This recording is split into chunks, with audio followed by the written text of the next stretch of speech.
Hey everyone! In this video, I'm going to show you how to fix the cannot run macro problem in Microsoft Excel. Let's launch an Excel spreadsheet. Suppose we need to assign a macro to this table. Normally, we go to the Developer menu, then Macro, and select a macro. But you can see here that my macro didn't run.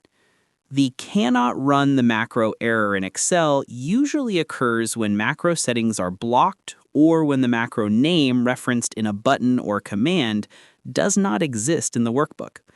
This problem commonly happens when Excel security settings are set to disable all macros, when the file is opened from an untrusted location, or when the assigned macro has been deleted, renamed, or moved to another module.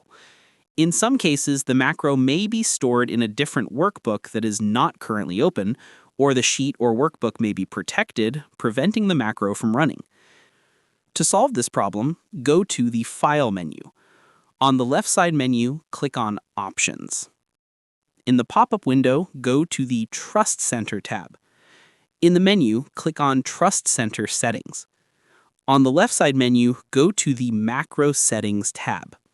Here, turn on the Enable VBA Macros option. Now, check the Trust Access to the VBA Project option. Let's try to assign the macro again. Here, you can see that this time the macro runs perfectly.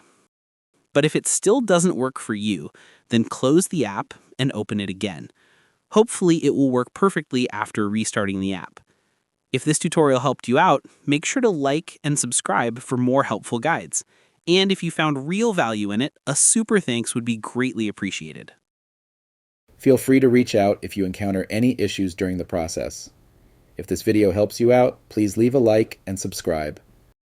Comment below if you have any questions.